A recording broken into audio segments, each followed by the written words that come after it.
fiery horse with the speed of light, a cloud of dust, and a hearty hi-yo silver. The Lone Ranger.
With his faithful Indian companion Tonto, the daring and resourceful masked rider of the plains led the fight for law and order in the early western United States.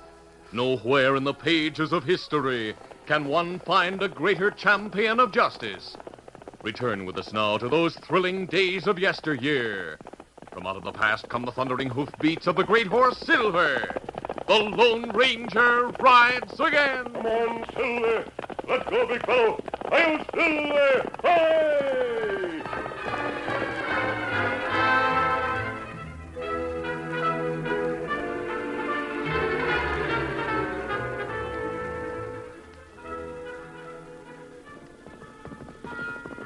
It was near twilight when the Lone Ranger and Tonto drew rein at the mission.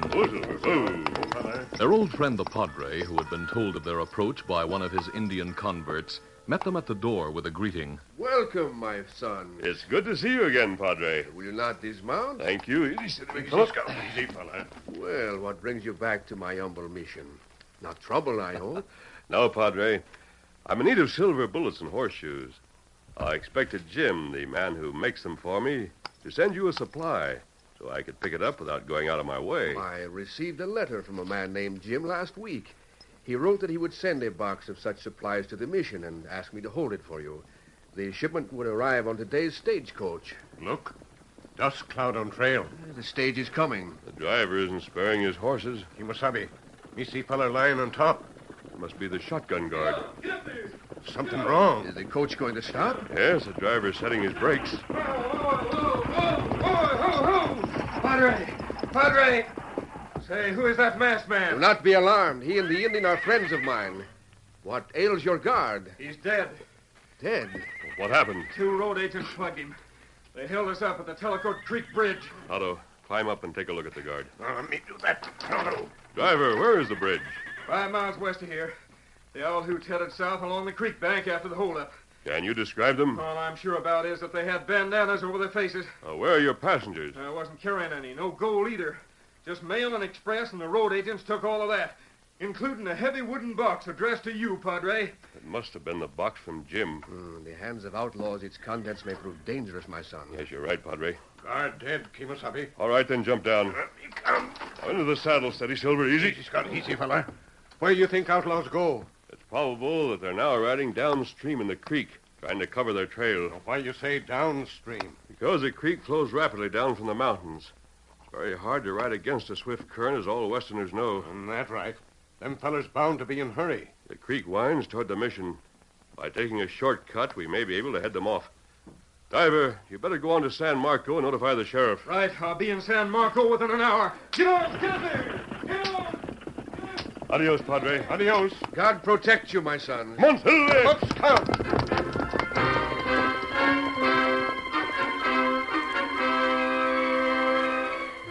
As the Lone Ranger and Tonto galloped away from the mission, the stage robbers examined their loot on the banks of the creek several miles below the bridge.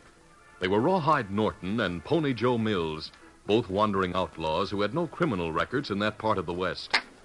Mills shook out the contents of a letter, while Norton attempted to open a wooden box. He was saying, Maybe there's some gold in this box. It weighs a plenty. Hey, let me give you a hand. Never mind, I'm getting part of the top off. Here it comes. Well, skin me alive, just look inside. Nothing but cartridges and horseshoes. We don't need either. Yeah, that holdup was a bust, but it'll cost us our necks if we're caught. Let's get going before it's too dark to see. Hey, hold on.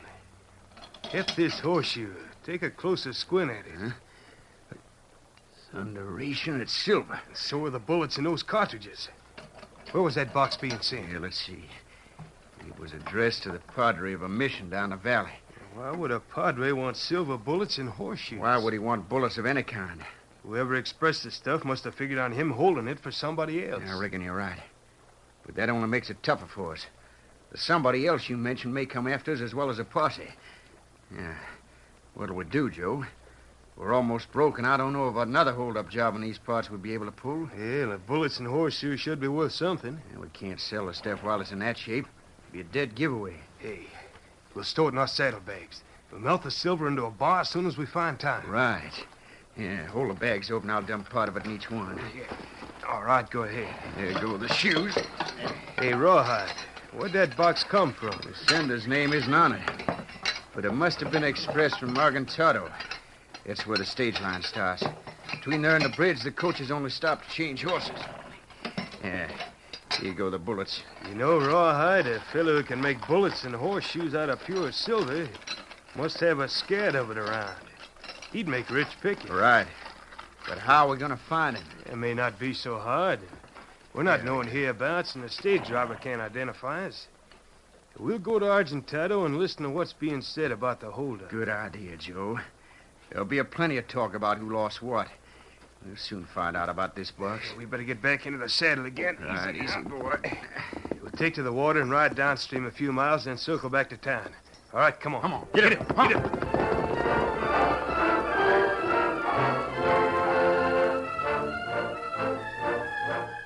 Soon after the outlaws turned their horses into the creek and began following its bed, the Lone Ranger and Tonto reached a point much farther downstream. Their strategy had been well planned, but as darkness closed upon them, an overcast hid the moon. During the tar-black night, Rawhide and Pony Joe took to dry land again without being detected or learning that they had been headed off. With the return of daylight, the masked man and Indian, who had been riding slowly against the current, pulled up. Oh, Silver. What's Scout? Oh, boy. Fella. Oh.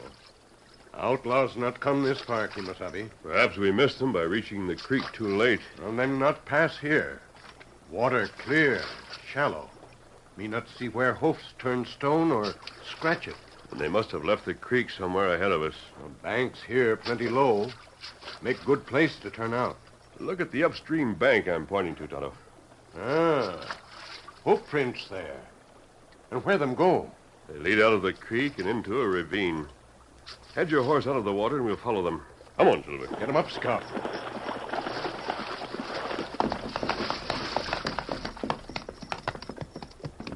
The sides of the ravine are covered with dwarf cedar. Right, make good place for ambush. But me not think outlaws know we trail 'em. They'll expect to be hunted by a posse. They may circle around and watch their back trail to learn whether they're being followed.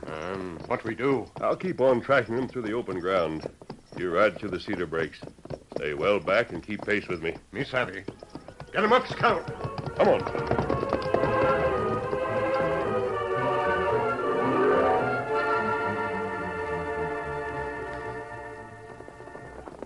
A few minutes after Tonto disappeared on one side of the ravine, the outlaws circled back on the other, executing the maneuver which the Lone Ranger had foreseen. Reaching the edge of the evergreen screen, they halted their horses. Hold it. Hold on. You see anything, Rawhide? No. No, wait. Look, Somebody's coming. a masked man. Maybe he's an owl hoot like us. He acts like he's following the tracks of our horses. What'll we do, plug him? Nah. Let's take him alive and find out why he's trailing us. He's getting close. Come on, let's rush him. Come on. Get him there. Pull up there, fella. You're covered. Get your hands up. The Lone Ranger, who had anticipated just such an attack, had been riding with his right hand on the butt of a loosened gun. As the stage robbers broke from cover, he drew and fired with a single swift motion. Rawhide's gun fell from his hand as he squawked. Oh, he shot me. You behind him. Drop your gun or you'll get the same. Don't shoot. I'm dropping it. Now dismount and get your hands up. Sure, anything you say. Easy. Oh, my wrist. Easy, steady, Silver. That's only a scratch. Leave it alone. It'll heal fast. Now, I want to know what... Hey, look, coming. 3 men. The sheriff's in the lead. There's a star on his vest. Another hold up. Drop that gun, you masked outhoot. Sheriff, you're making a mistake. I've caught a You couple... caught, you mean. Caught in the act. Now drop those guns or we'll riddle you. Very well. Let's get down, boys. Steady there. Hank, kick those 6-shooters out of the owl hoot's reach. Right. There they go. Sheriff, these 2 men are the stage robbers. Don't let him string you, Sheriff. My partner and I are just a couple of cowpokes heading south for the early roundouts. This hombre waylaid Yeah, us. and he shot me. Look at my wrist. Sheriff, I'm not an outlaw. I'm on the side of the law. I suppose that's why you wear a mask. Well, I'm going to yank it off your face. One moment, Sheriff. Do the silver bullets in my gun belt mean anything to you? Silver or lead, they're all the same to me. I know they're made to shoot and kill. The padre at the mission can tell you about me. We've known each other for a long The time. padre doesn't know the world. You could have pulled the wool over his eyes. That's so, but he isn't fooling you, Sheriff. You're a good lawman. Sheriff, these 2 men took a shipment of silver bullets and horseshoes from the stage. I don't know what they did with it, but it was being sent to me through the padre. Where'd the stuff come from? I'm sorry, Sheriff, but that's a secret. That means you don't know. If I find out there was such a shipment on the stage, those silver bullets in your gun belt will hang you. You're talking, Sheriff. He just the same as admitted he's one of the stage robbers. Where's your partner, fella? Let me explain. I've heard enough from you. Grab him, Hank. I got him. Now, hold on to him. I'll help you, Deputy. I've still got one good arm. Let me pistol whip him. No, he can't get away now. Sheriff, you're making a serious mistake. I don't make mistakes. Now, I'll take that mask off your face and handcuff you. As the sheriff reached for the Lone Ranger's mask, Tonto, who had been too far away to be of any previous assistance, reached the fringe of the cedar brake. Seeing his friend's danger, he drew back into the evergreens and gave voice to a series of savage war whoops. Hey, what's this? At the same time, he emptied his 6 guns into the ground. Startled by the yells and shouts which seemed to indicate an Indian attack, the sheriff, deputies, and outlaws turned their heads from the masked man and scanned the cedar brake. From the cover of the trees came more war whoops and another burst of firing. What are we up against? The instant Tonto's trick drew the attention of the 3 lawmen, the Lone Ranger snatched up his guns and swung into the saddle with a sharp command. Steady, Sheriff. Steady, you deputies. I'm taking charge. Hey, he's covering all of us. Why, you... Now drop your guns. That's my friend in the cedar brake. Then we haven't got a chance. There goes my gun. You better follow suit, boys. That's what we're doing. Sheriff, I'm sorry that I have to do this, but you gave me no other choice. I don't think that you'll go to the padre, and I know that I can't establish my innocence myself, or convince you of the guilt of the real stage robbers. Still trying to throw the blame on those poor cowpokes, are you? Well, I'll sing you swing yet. Now, calm down, Sheriff. You talk him into shooting us. I've tried to tell you that I'm on your side. So is my friend. But our lives are at stake. Now, all of you had better walk 100 feet down the ravine. At that moment, the lawmen and outlaws noticed that the horses they had left ground hitched had stampeded. There go our horses. You better head in the same direction. Come on, boys. Come on, you cowpokes. He's letting us off easy. I'm leaving your guns here. By the time you find your horses and get back to your weapons, my friend and I will be out of bullet range. Even if you are, we'll run you down. As soon as the lawmen and self-styled cowpokes were far enough away to assure his Come on, escape, Silver. the Lone Ranger headed Silver into the cedar brake where Tonto waited. Follow me, Tonto. The sheriff and his deputies will soon be on our trail. Get him up, Scout. Why you not bring outlaws along? It would have taken too much time to hunt down their horses. And where we go? We'll circle back and go to the mission. Only the padre can clear us. Come on, Get him Silver. up, Scout.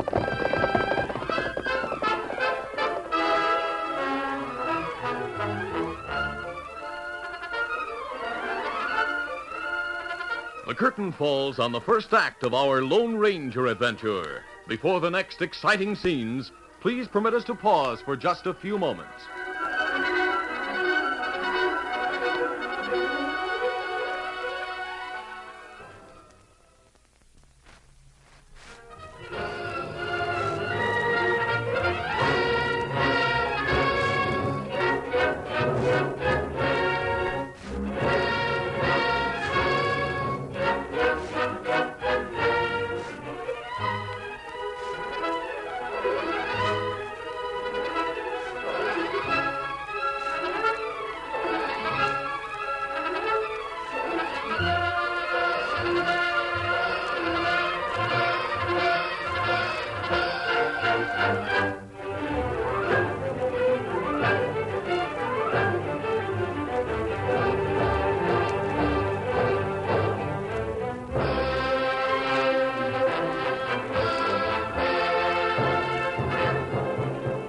Now to continue.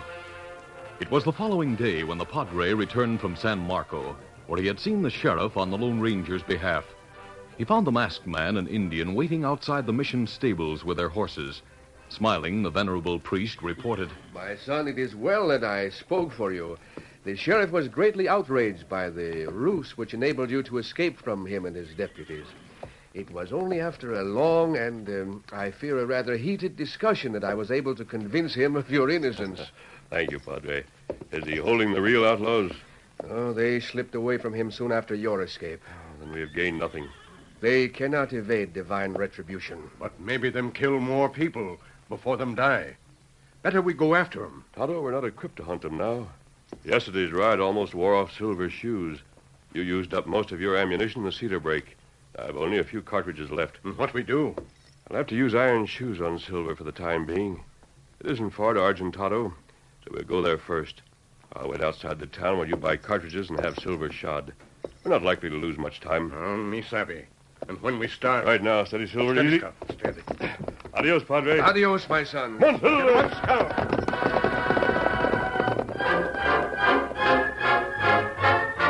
A few hours later, Tonto stood in the Argentado blacksmith shop, watching Bert Collins pull off Silver's worn shoes. The smithy was saying, This stallion sure needs a shoeing. There, he got one off. Steady, Silver, steady, fella. Oh, so that's the horse's name. Hey, Injun, his shoe is silver, too. Well, what difference that make? None to me. I shoe horses for all kinds of people. I know how to mind my own business. But I'm going to tell you something I heard from Windy Bill. Here, horse, give me that other hoof. What Bill feller say? He said two strangers were at the stage station yesterday when the manager got to talking about a hermit named Old Jim shipping out a heavy box which the hold-up men probably took. Oh, me savvy. Off comes another shoe. Well, one stranger wanted to know whether this Old Jim ever made any silver horseshoes. Steady, Silver, steady. What else Bill say? Nothing then. But later on, he came back and told me that the strangers had left town, heading for the hills where Old Jim is supposed to stay. That's the first time I ever heard of silver horseshoes. And this is the first time I ever saw any. Well, better you hurry job now.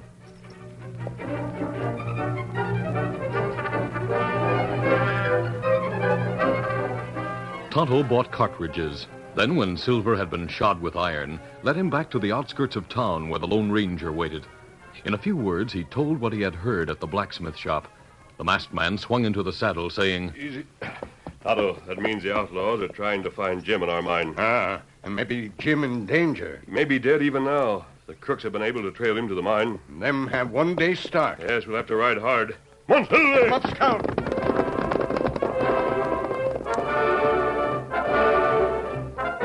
It was the following day when Jim's trail led Rawhide and Pony Joe into one of the most isolated parts of the West. Rawhide was saying, Yeah, my wrist isn't bothering me a bit anymore. Yeah, the masked man was right about it. I'm still wondering who he is. What's the difference? He's in line to hang for our holdup. Likely the sheriff has caught him again. Hey, pull up. Hold it. What's the matter? Keep your voice down. I see a horse and mule over there by that hill. They're staked out. Yeah. And there's a shack by the side of the hill. Must be old Jim's place. Let's get down and leave our horses behind these rocks. All right, easy boy. What'll we do, walk right in on him? No, we'll wait for him to come out.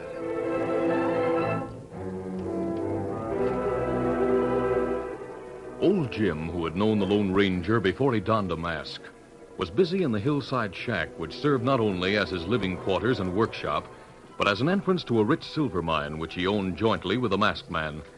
Along one side of the shack ran a workbench on which the elderly keeper of the mine had neatly arranged many silver bullets and horseshoes, cast from refined ore which he had mined. The bench also held a multitude of tools, including cartridge shapers, crimpers, and cappers. On the shelf above it were several blue corrugated canisters labeled powder. A small smelter in which a fire burned brightly occupied one corner of the shack. Its flames illuminated the place. As he worked at his bench, old Jim talked to himself, as is the habit of many men who live alone.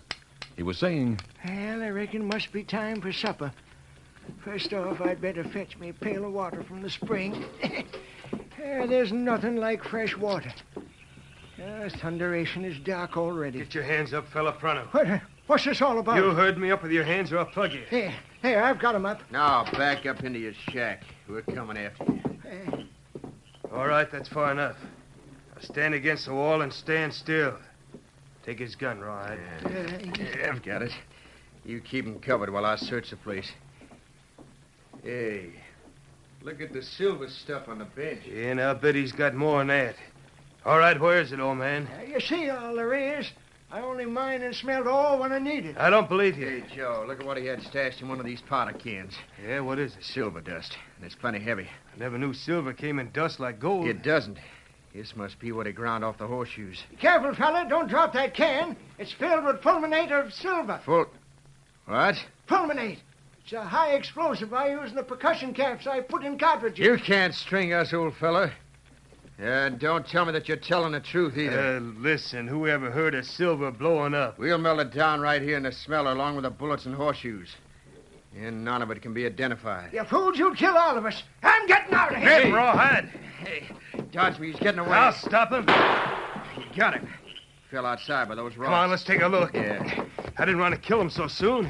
Want to find out whether he had any more silver around. Yeah, here he is. Yeah, only creased his skull.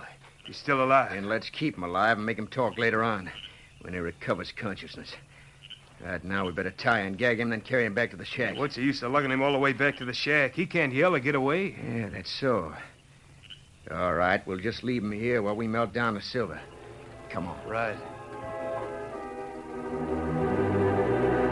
After re-entering the shack and closing the door, the crooks set to work at the smelter, first melting the bullets and horseshoes they had found on the bench and molding them into bars. As they sweated over the fire and molten silver, the Lone Ranger and Tonto neared the shack, riding fast. We're close to the mine now.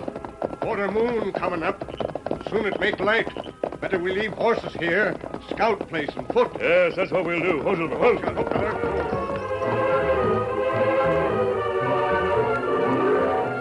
As the masked man and Indian dismounted, Rawhide and Pony Joe cast another silver ingot. Rawhide was delighted. Joe, we've got enough silver now to seize to old Mexico, even if we don't find any more. We still have the bullets and horseshoes in our saddlebags to melt down.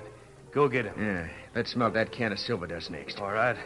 Pour it into the crucible. Yeah, there it goes. Yeah, the fire's almost out. Throw in some more charcoal and pump the bellows. At that moment, the Lone Ranger and Tonto crouched behind the rocks near the entrance of the shack. As they listened to the faint thumping of the foot-operated bellows inside, they were startled by another sound close at hand. Somebody groaned. Where is he? Here in shadow. It old Jim. Him shot. Is he No. dead? No, but him tied and gagged. Heart still beats strong. That's good. The outlaws are inside the shack. Take care of him while I try to find out what they're doing. As the Lone Ranger wormed his way toward the door of the shack, Tonto freed old Jim from his bonds and gag and gave him water. The aged minekeeper groaned again and opened his eyes. Tonto, you here? Everything be all right now, Jim. Where's our friend? Well, him crawled to shack to see what outlaws do. Tell him to come back. He's going to his death. Outlaws not see him. It isn't the outlaws. It's what they're doing. They may blow up the place any moment. Back, Kimosabe! Back, quick! Come back or you'll be killed. The Lone Ranger was unaware of the danger which threatened him, but he knew his friends well enough to heed their warning. As he turned and came to his feet in a crouched position, preparing to dash back to the rocks, Rawhide, who had been alerted by Jim's yell, rushed to the loophole in the door. Hey, what's happening out there? Somebody was right outside. Now he's running back. Plug him. This'll fix him. As Rawhide drew back the hammer of his six-gun, a sheet of flame filled the shack. The explosion of the heated fulminate hurled the outlaws against the walls with terrific force, wrecked the smelter and workbench, and blew out the door. The shock of the blast, which woke 100 echoes among the moonlit hills, and the fierce outward rush of air from the shack, knocked the Lone Ranger from his feet, even though he had reached a zone safe from the flying debris. When he rose, he found both Tonto and Jim beside him. You hurt, Kimosabe? Not at all, Tonto. Jim, are you all right? I'm fit as a fiddle, except for a little headache. What happened in the shack? Those owl hoots tried to melt down fulminate of silver. While the Lone Ranger and Jim exchanged stories of the events leading up to the explosion, Tonto went in search of the outlaws' horses. A little later, the smoke cleared from the shattered cabin, permitting the masked man to explore it by candlelight. He soon rejoined Jim with a grim announcement. Well, the killers are dead. The shack will have to be rebuilt and much of your equipment replaced. That's a small price to pay for getting rid of those varmints. Perhaps Todd and I should remain and help you, Jim. Well, I'll take care of the bodies and dispose of the horses. I can fix up the shack myself. You and Tonto ride on to places where you really need it. Me find horses, Kimasabi. Outlaws had stolen bullets and horseshoes in saddlebags. Me put 'em in our bags. Good. That supply will take care of my needs for quite a while. By the time you want more, I'll have them. Jim, you're a true friend. If you have any difficulty in rebuilding the shack, let me know through the Padre. I'll drop you a line. With the 2 outlaws dead, the secret of our mine is safe again. But there's always a chance that someone else may discover it. So be careful. You may depend on that. And adios, Jim. Adios. Adios, amigos. Well, here's the pail I had when I started to the spring, blown clear out of the shack. And if it doesn't leak, I'll begin right where I left off and fill it. As I was saying, there's nothing like fresh water. And I'm saying now, there's nobody like the Lone Ranger.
This is a feature of the Lone Ranger Incorporated, created by George W. Trendle, produced by Trendle Campbell Enterprises, directed by Charles D. Livingston, and edited by Fran Stryker.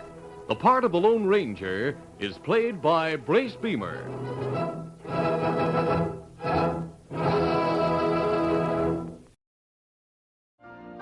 You've been listening to the OTR Gold Network. Find more classic radio at otrgold.com.